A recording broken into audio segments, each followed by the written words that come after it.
Muy buenos días. Hoy lunes reflexionamos del Evangelio de San Lucas, capítulo 11, versículos 29 al 32. En aquel tiempo, habiéndose reunido la gente alrededor de Jesús, él comenzó a decir: Esta generación es una generación malvada, pide una señal y no se le dará otra señal que la señal de Jonás.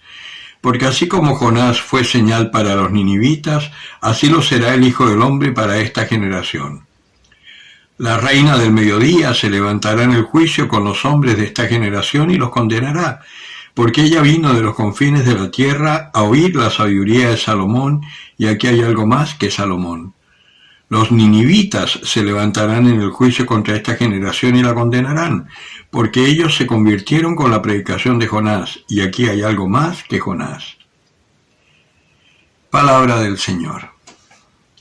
Estas palabras son bastante duras para cualquiera que la escuche, y también tenemos que darnos aludidos por ella nosotros.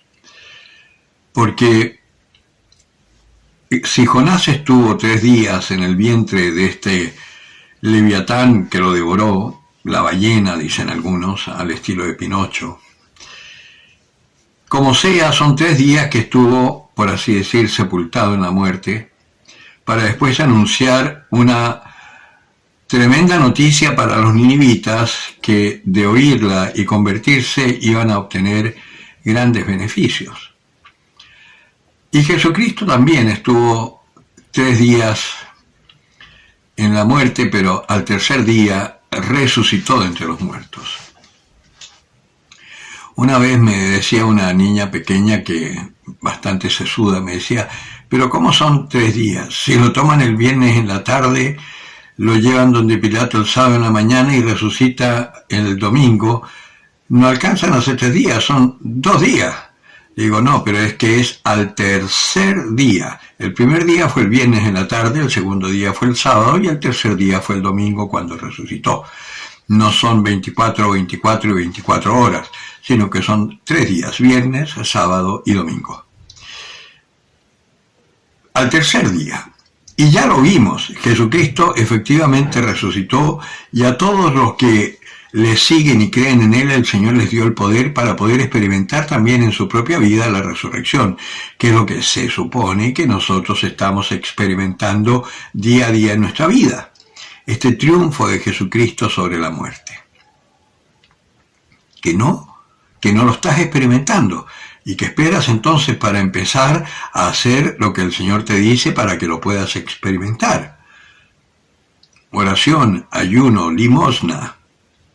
Son cosas simples que las podemos hacer haciéndonos un poquito de violencia a nosotros.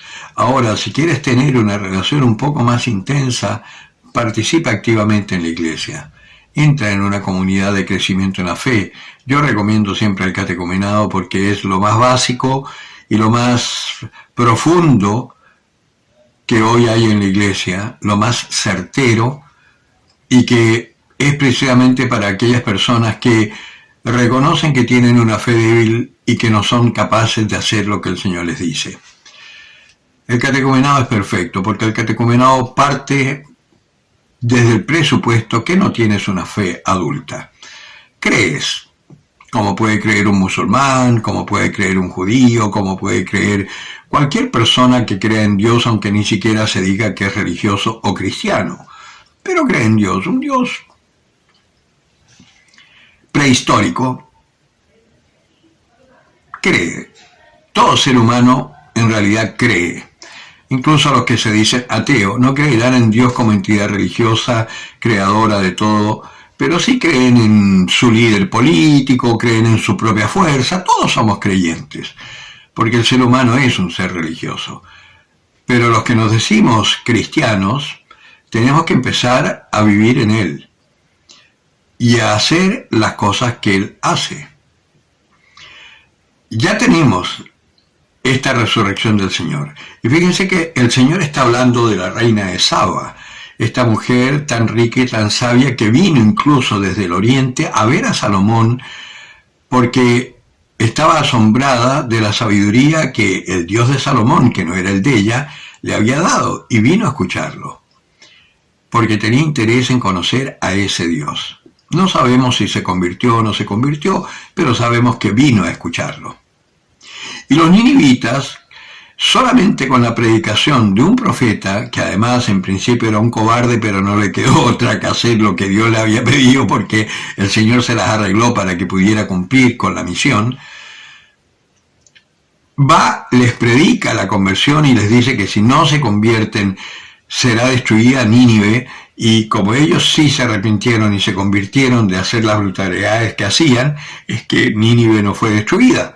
Por eso el Señor dice que los ninivitas serán jueces nuestros, porque ellos creyeron en la predicación de Jonás, y a nosotros nos cuesta mucho creer en la predicación de Jesucristo, que es mucho más que Jonás, porque es el mismo Dios hecho hombre. Y el mundo está esperando con ansia la manifestación de los hijos de Dios, que somos nosotros por el bautismo, para que predicándoles la conversión, ellos puedan darse cuenta del mal camino que llevan, darse cuenta al vernos que hay un camino que le da la felicidad al hombre aquí en la tierra, en la medida en que se puede dar aquí en la tierra, que nunca va a ser perfecta, pero que puede ser enorme, pero por sobre todo que nos da la esperanza de la vida eterna, que ahí sí va a ser la perfección consumada. ¿Cómo no convertirnos entonces para llegar a predicar eso a nuestros hermanos, para que ellos también conozcan al Señor? Piénsalo. A lo que el Señor te está llamando es algo enorme, pero para eso tienes que ir preparado. No puedes andar predicando moralismos o citas bíblicas como los testigos de Jehová sin tener una experiencia real de Dios, de su amor, de su misericordia. Porque si vamos a ir a predicar a Jesucristo, no a nosotros. Su enseñanza, que es amor, perdón, misericordia y esperanza. Tenemos que vivirla nosotros primero. El que tenga oídos para oír, que oiga.